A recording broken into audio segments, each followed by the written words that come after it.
Graça e paz, igreja. Graça e paz, igreja.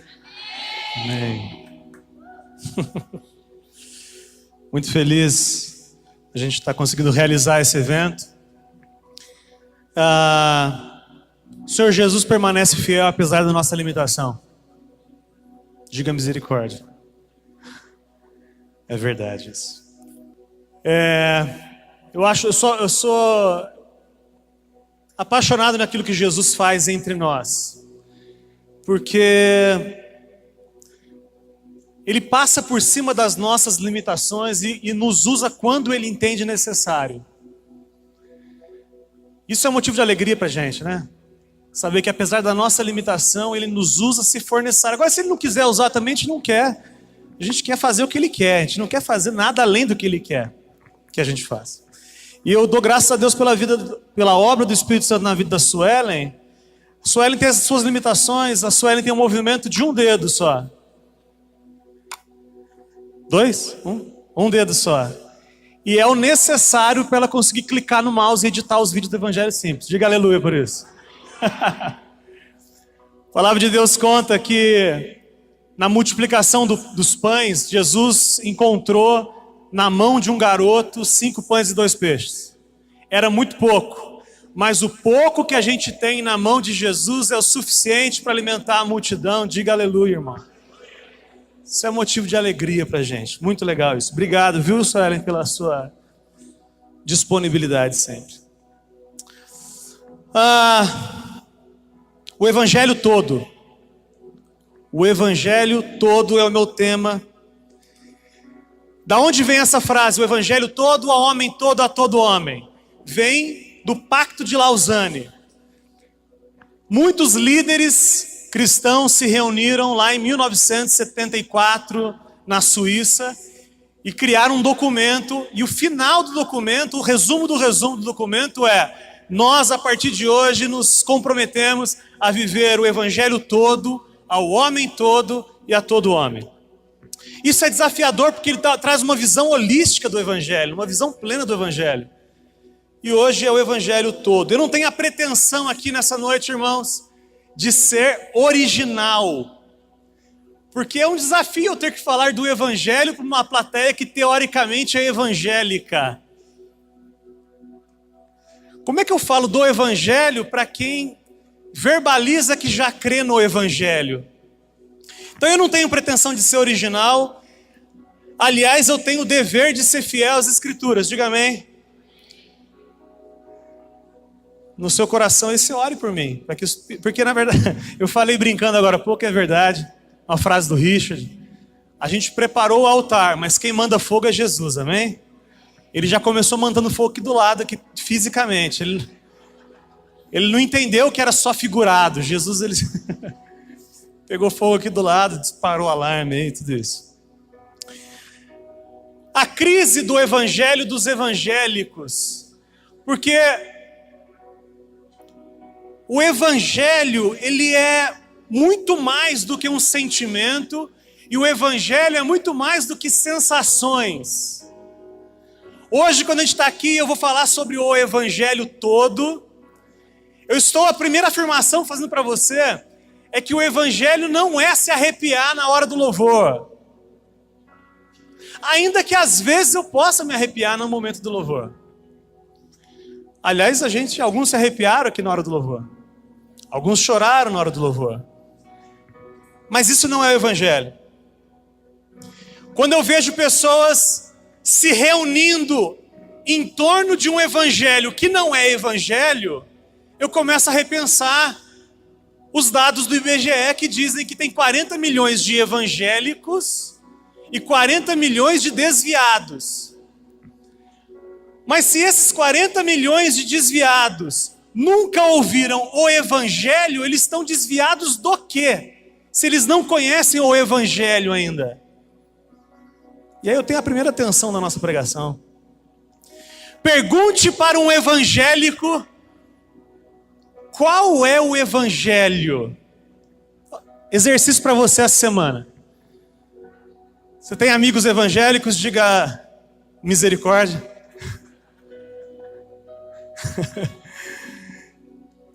amigos no trabalho que são evangélicos, ou que dizem que creem. Pergunta para ele: cara, você crê? No que você crê? E você vai ficar assustado nas aberrações que você vai ouvir a respeito do evangelho que as pessoas dizem que creem. Eu aprendi isso com meu amigo Kleber. Ele diz que a Ju que está aqui, ela é fruto desse discurso. Ele chegou para ela e falou: Ju, você conhece Jesus? Aí ela falou: conheço. E aí ele falou: então me fala dele. E aí ela falou: esse negócio aí de Jesus, de cruz. E aí ela percebeu o quanto ela não conhecia o evangelho ainda. Faça isso, irmão, nessa semana. Pergunte para as pessoas que dizem que creem, qual é o evangelho que elas creem. Aliás, eu pergunto para você, qual é o evangelho que você crê mesmo? Porque a primeira notícia que o evangelho me traz e nos traz é que o evangelho é de Deus. Não é o evangelho dos homens, é o evangelho de Deus. A palavra evangelho não é uma palavra mágica. A palavra evangelho significa boas notícias. Então, o que a Bíblia diz é que Deus tem boas notícias para nós. Aleluia! Se fosse um pouco mais pentecostal, tinha agora rodopiado. A Bíblia diz que Deus tem boas notícias para nós. Na época de Jesus, existia o evangelho de César. Que quando o domínio romano chegava numa cidade, eles diziam que agora César reina neste lugar. Este era o evangelho de César. Só que a Bíblia diz que nós temos o evangelho de Deus. Significa que quando ele chega na nossa vida, o reinado de Deus começa a ser estabelecido em nós. Aleluia por isso, Jesus. Agora, será que falar sobre o evangelho todo significa esgotar todos os assuntos teológicos? Será que quando a gente se reúne aqui para falar do evangelho todo, eu vou ter que falar de escatologia, de angiologia, de bibliomancia? Isso não tem, né? O que será que a gente tem que falar quando fala do evangelho todo? O que você diria para mim se eu tivesse 30 segundos para morrer? Pense agora, irmão. Eu estou comendo uma coxa de frango e eu engulo o osso e eu não vou respirar mais.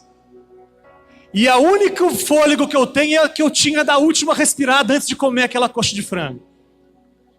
Significa que eu tenho 30 segundos de consciência. E você sabe disso. O que você falaria para mim sobre o evangelho se eu não conhecesse Jesus? Eu vou tampar a respiração agora. Eu queria que você pregasse para mim na sua mente. Estou falando sério. 1, 2, 3 e você vai pregar para mim. Eu vou morrer em 30 segundos. Reflita comigo.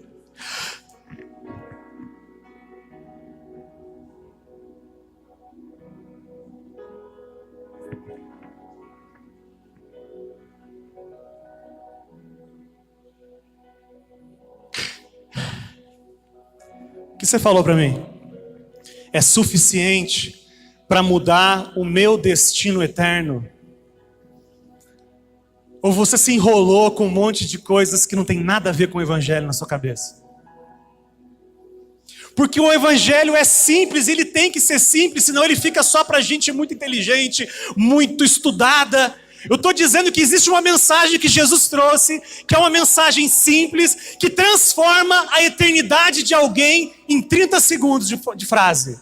Uma frase pode mudar o destino eterno de uma pessoa, se você disser o evangelho, e se você não disser as nossas religiosidades que a gente é acostumado a dizer. Meu irmão Marcos passou por uma experiência. Ele estava fazendo, acho que residência em São Paulo, não sei como é que é o nome daquilo. E era numa ala onde as pessoas eram terminais de um monte de doença. Elas iam para lá para nunca mais sair. E ele estava numa reunião com os médicos e a resolução daquela reunião foi: nós vamos no quarto do fulano agora desligar os aparelhos. Mentira. Vamos lá sedá-lo para esperar que ele morra. Ele vai sedar para não sofrer e ele nunca mais vai ser dessedado, ou seja, a consciência dele nunca mais vai voltar até que o corpo dele entre em óbito. E aí o Marcos ouviu isso, meu irmão, e falou: caramba, você quer dizer que eles vão sedar o cara e o cara nunca mais vai ter a oportunidade de ouvir o evangelho, e saiu correndo na frente. E era um lugar que só entra com roupa especial, e ele botou correndo a roupa enquanto os médicos estavam vindo lá, cara. Os caras estão vindo aqui para pagar o cara. E aí botou a roupa correndo lá e fez uma manobra lá para o cara acordar e pregou o evangelho em poucos segundos para essa pessoa. Essa pessoa verbalizou que se rendia a Jesus. A gente não sabe porque a gente está com o nosso aparelho de medidor de fé, o femômetro quebrado. A gente não sabe se ele realmente creu. Mas ele verbalizou que sim, que ele queria se render ao Senhor Jesus. Assim que ele disse sim, disse amém, os médicos entraram e o apagaram e ele nunca mais voltou à vida. Se fosse você nessa situação, você compartilharia o que com essa pessoa? Qual é o evangelho? O Jay Bauman é um cara que eu tive o prazer de conversar com ele em Campinas. Ele diz que no evangelho existem as coisas da mão fechada e as coisas da mão aberta. Ele diz que tem coisas que são inegociáveis no evangelho. E tem coisas que são absolutamente discutíveis. O que está na sua mão fechada que você não discute, que não tem possibilidade de argumentar, que você chama de evangelho? E o que está na sua mão aberta que você deveria conversar com as pessoas sobre isso e inclusive mudar de opinião talvez? Porque na mão fechada tem a salvação pela graça mediante a fé. Isso é indiscutível, irmão. Isso ninguém pode mudar. Mão fechada não muda. A salvação pela graça mediante a fé, isso é o evangelho, diga amém. Mas na mão aberta está o quê? Amilenismo, pré-tribulacionismo, batismo por aspersão e imersão, vinho ou suco de uva? Está aqui. Quem fecha a mão aberta está querendo briga. Concorda, não? Quem entra em discussões, diz que as coisas da mão aberta estão na mão fechada, que no fundo só quer briga. Conclusão: o evangelho é simples e de poucas questões. O evangelho real é pequeno. E aí você está aqui me dizendo: Lucas, eu vim de Montes Claros. Cadê o hippie Montes Claros? Diga amém. Pessoal, vocês amam o hippie Montes Claros sem conhecer? Já não? Um salve de palmas para Montes Claros.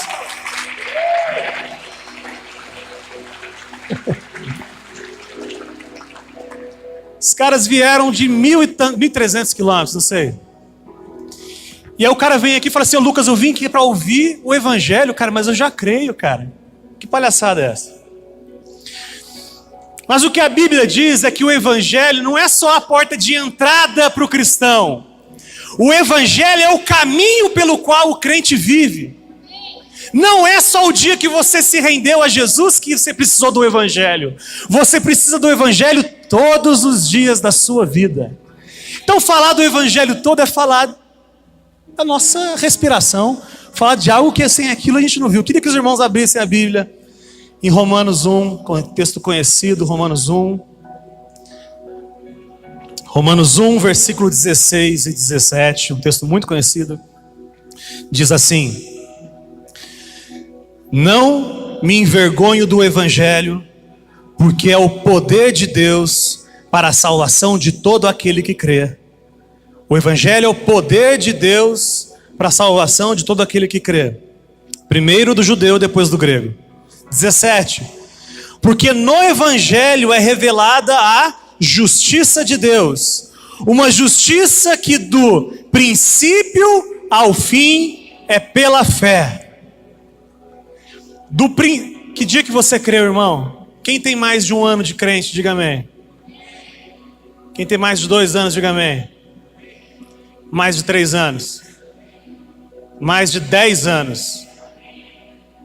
Mais de 30 anos. A gente descobre a idade das pessoas assim.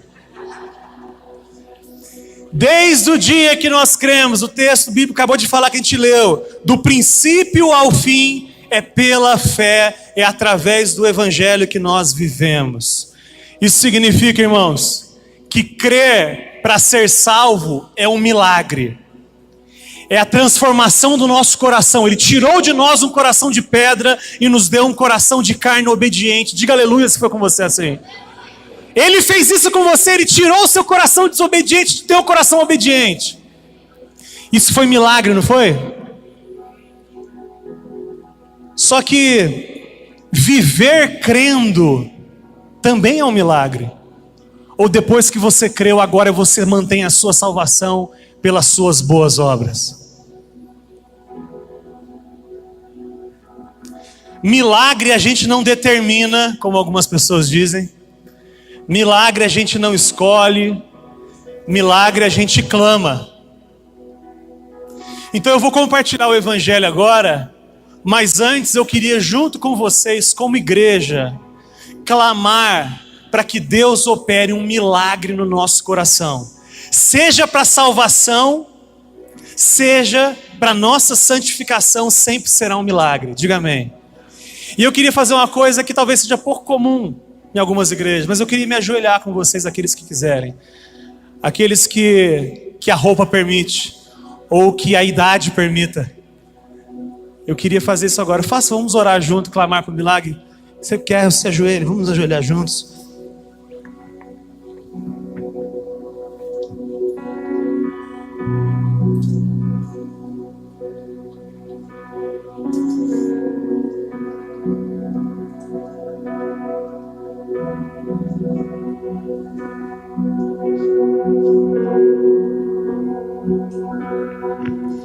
Senhor Jesus,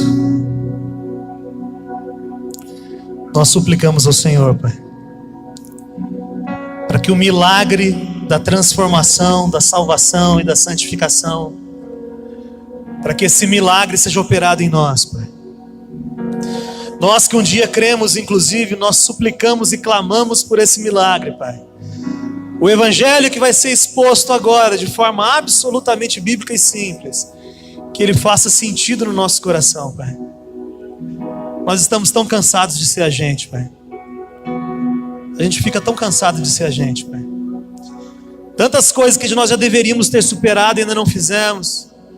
E sabemos que é porque nós não nos rendemos ao Senhor. Então, como prova disso, Pai, ou como símbolo disso, nós estamos aqui ajoelhados dizendo que nós precisamos de um milagre. A igreja diga amém. Nós precisamos de um milagre, Jesus. Faça isso, porque a gente já tentou e não conseguiu. A religião tentou e não conseguiu. A educação tentou e não conseguiu. Nós precisamos do Senhor. Que esse congresso seja para a sua glória, Pai, começando hoje e amanhã. Que a gente possa terminar esses dias aqui absolutamente mais desafiados a viver esse evangelho, Pai. Faça isso em nós, através de nós e apesar de nós, para a sua glória, Jesus. Para a sua glória, Jesus. Em nome de Jesus. Amém. Amém. Aleluia. O nosso maior inimigo, irmão, é o anti-evangelho. Ele é muito mais diabólico, porque ele é extremamente sutil, o anti-evangelho. Os irmãos abram em Gálatas 3, 2. Gálatas 3, 2.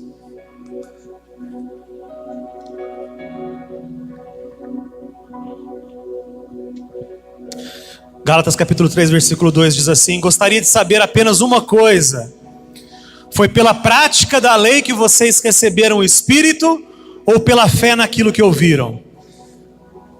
Foi o que vocês fizeram que Deus veio habitar em vocês? Ou foi pela pregação da fé, a pregação do Evangelho, que a partir daquele dia que você ouviu e se rendeu, o próprio Espírito veio morar em vocês? 4, 3. Será que vocês são tão insensatos que, tendo começado pelo Espírito, querem agora se aperfeiçoar pelo esforço próprio?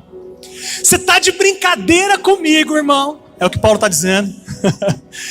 Que depois de ter começado pelo Espírito, agora você vai basear a sua salvação no seu esforço. Esforço próprio é igual a anti-evangelho, é contrário do evangelho. Toda mensagem que glorifica e elogia o homem através das suas atitudes é absolutamente contrário ao evangelho. Por isso, irmão, você precisa desconfiar das coisas boas que você faz. Eu quis dizer isso mesmo. Eu quis dizer para você desconfiar das coisas boas que você faz. Porque talvez as coisas boas que você faz tenham iludido você. E você tenha achado que você é quem você não é só porque você é melhor do que o seu vizinho. Desconfie das coisas boas que você faz. A igreja, e quando a gente se reúne aqui como igreja, o Espírito Santo de Deus está entre nós, diga amém. Eu estou dizendo que aqui vazio é só um salão, mas quando a gente está aqui, aqui é a igreja e o Senhor deve ser adorado entre nós, diga amém. Aleluia por isso.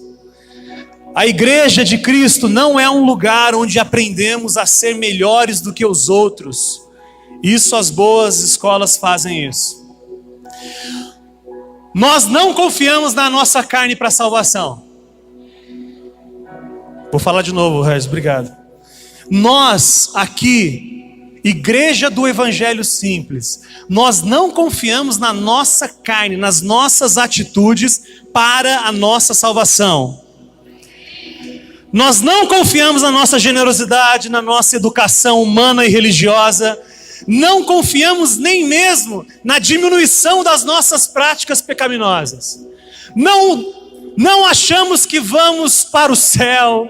Não achamos que temos intimidade com Deus porque nós estamos pecando menos. Porque alguém bem adestrado pode começar a pecar menos. Nós não confiamos nisso. O presente da salvação, ele só pode ser recebido de mãos vazias. Eu tenho que entregar, retirar tudo isso da minha falsa segurança na salvação para receber a salvação.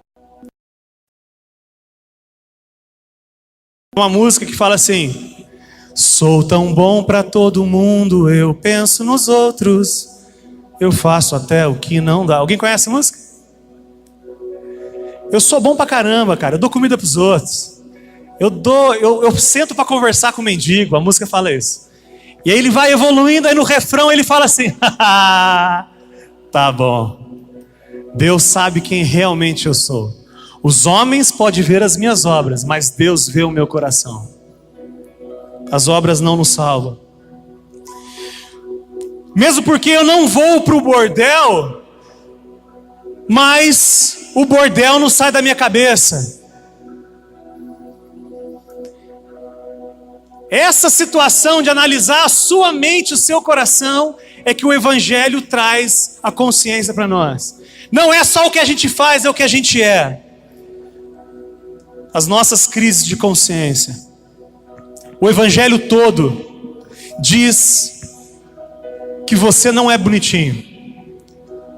Alguém aqui pecou essa semana? Misericórdia. Só que eu tenho uma notícia, que é o Evangelho. Romanos 5,8 diz que Deus morreu por nós quando nós ainda éramos pecadores. Você quer abrir o texto? Vai. Você achar que eu estou mentindo? Romanos 5:8. Mas Deus demonstra o seu amor por nós. Cristo morreu em nosso favor quando ainda éramos pecadores. O que nos diferencia das religiões? Eu não vivo uma religião, você não procura não viver uma religião. O que nos diferencia da religião é a justificação pela graça mediante a fé. É pela graça mediante a fé. Pela graça, através da fé. Efésios 2,8 diz isso. Esse evangelho todo diz que somos piores do que jamais ousamos acreditar, porém mais amados e aceitos em Cristo do que jamais ousamos esperar. Aleluia!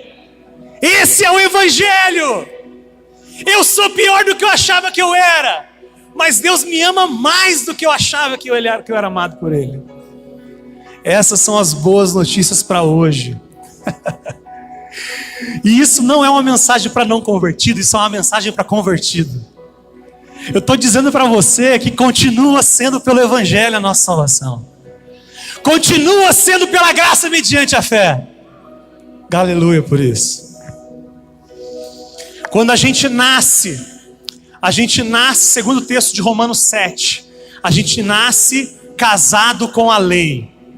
A gente nasce numa relação com Deus baseada em causa e efeito. Significa que quando você nasceu, as suas atitudes tinham consequência, os seus pecados tinham consequência. Não só humanamente falando, mas para com Deus. A alma que pecar deve morrer. Toma aqui, dá lá, como é que é? Toma lá, dá cá. Fez, recebe a punição. Nós nascemos nessa relação com Deus, baseado na lei, baseado em causa e efeito. Essa mulher, a lei que você nasceu casado com ela, é uma mulher insuportável. Eu estou dizendo que a relação que você tinha antes de conhecer Jesus era uma relação com Deus baseada em que Deus ia te julgar pelas suas atitudes. E como você era alguém cheio de péssimas atitudes, o único lugar possível para você era a condenação eterna. Diga misericórdia. Você crê nisso? Você entende isso? Essa mulher que nós éramos casados, a lei, essa relação, era insuportável, mas era o que você tinha. Essa mulher, bigoduda. As irmãs de bigode digam amém, tô brincando. Essa mulher bigoduda te esfregava na cara todo dia a sua imperfeição. Todos os dias, essa mulher, esse casamento que você tinha, te esfregava na cara a sua imperfeição. Essa mulher te humilhava, te escraviza. E com ela você se sente culpado todos os dias. E essa é a maldita religião. Aí você conhece uma mulher doce, amável, linda, cheirosa, que te ama e que dá a vida por você.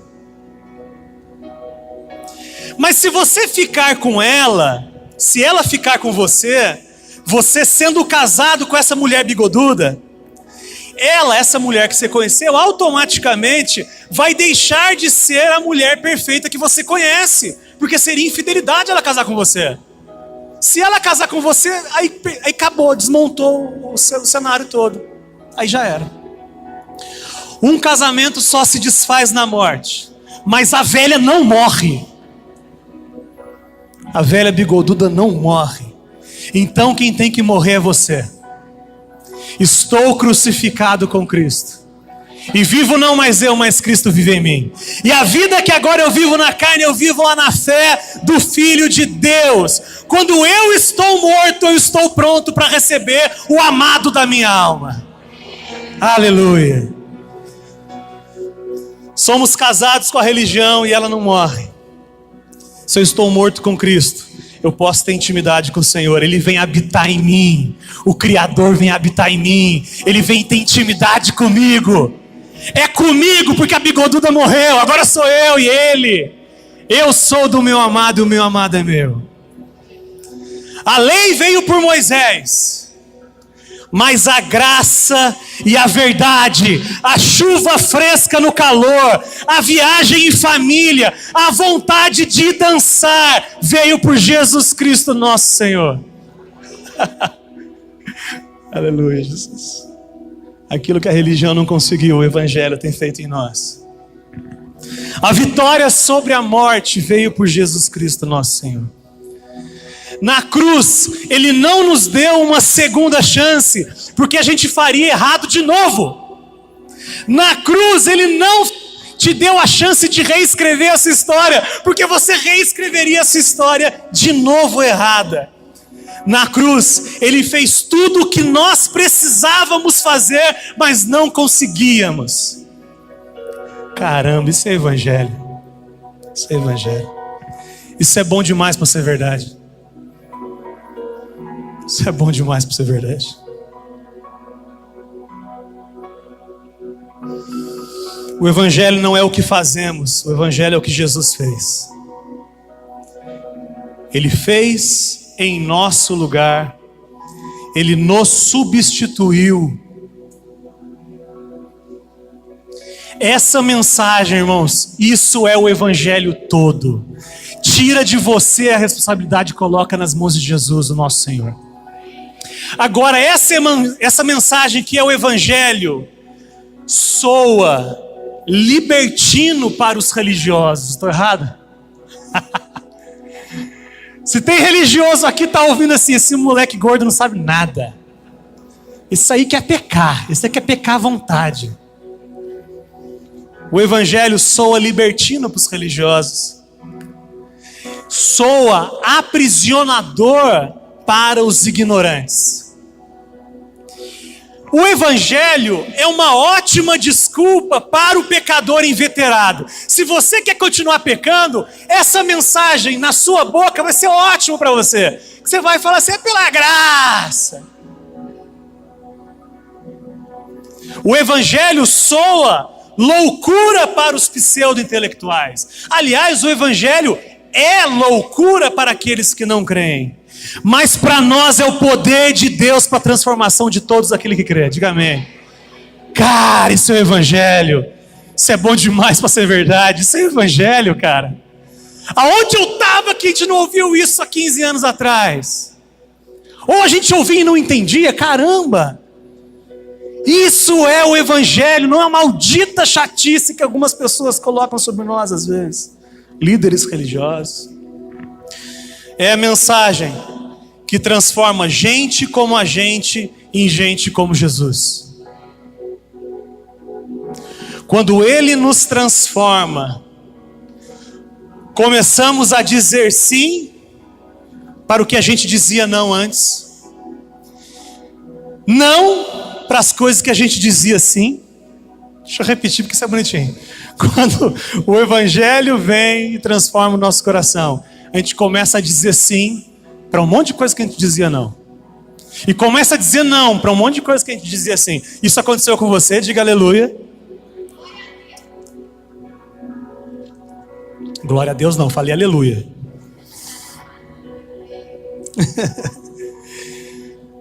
Porque a gente começa a morrer para nós mesmos. Eu estou crucificado e é Ele que vive em nós, vive em mim. Então o destino não é o céu, o destino é Jesus. O destino, nós não estamos aqui arrumando um jeito de permanecer fiel, desesperado até o dia em que o Senhor vai nos levar para um lugar onde não tem mais pecado. Não é isso, isso é pouco. Nós estamos aqui para ter mais de Jesus em nós, para que quanto mais Jesus estiver em nós, mais a gente viva a eternidade aqui nessa terra já, mais a vida abundante dele se manifeste em nós já, mais as pessoas ao nosso redor se sintam incomodadas. Como é que tem gente assim que vive um evangelho, coisa tão louca assim, tão prático, tão diferente? Por que não tem isso aí lá onde que eu tô? Por que minha esposa não é igual a dessa aí, minha bigoduda? Vocês entenderam que eu não estou falando de esposa mesmo, né? Vocês entenderam? Vocês prestaram atenção, né? E aí eu queria encerrar. A gente vai encerrar orando, mas eu queria que você tampasse a respiração agora. E você vai morrer em 30 segundos. Se essa fosse a minha situação, eu fiquei imaginando o que eu diria para você se você tivesse engolido o osso de frango. E já tentamos tirar com o dedo e não saiu. E aí o médico que está do lado falou assim, olhou nos seus olhos e falou assim, não tem jeito, irmão, a gente está no meio da floresta aqui, você vai morrer. Imagina que você está engasgado e o médico, o único médico, olha assim, cara, não dá. Segurando assim, você vai morrer. Se essa fosse a sua situação, eu fiquei imaginando o que eu diria para você. Como é que eu tentaria dizer o evangelho em 30 segundos para você? Então, respire fundo, 1, 2, 3, hein? Primeiro eu oraria enquanto você está morrendo. Não ri não, que você vai soltar o fôlego, você vai morrer. Eu falei, Senhor Jesus, como um milagre, transforma esse coração. E diria para você, fulano, Jesus já recebeu o castigo pelo seu pecado. Curta a festa. Curta aquilo. Seja esse restinho de vida seu. Seja a eternidade inteira com Ele. Porque o nosso céu não é um lugar, o nosso céu é uma pessoa. Receba agora essa pessoa em nome de Jesus. Pode morrer agora. Pode morrer. Vamos orar, irmãos. Vamos orar. Feche seus olhos. Senhor Jesus, estamos absolutamente encantados com a mensagem que o Senhor nos ensinou, Pai. Estamos absolutamente rendidos ao Senhor, porque é tão claro, é tão simples, mas é tão difícil às vezes, Pai. É tão bonito, Pai, é tão sobrenatural, é tão transformador e arrebatador. E às vezes a gente fica insistindo com as nossas práticas. A gente insiste em estar numa relação com o Senhor, não baseado no Evangelho, mas baseado em nós. Tenha misericórdia de nós, Jesus. Tenha misericórdia de nós, Jesus. Estamos terminando aqui o primeiro dia do nosso congresso, Jesus. E o Senhor sabe que a gente não confia em nós. A gente não confia na gente.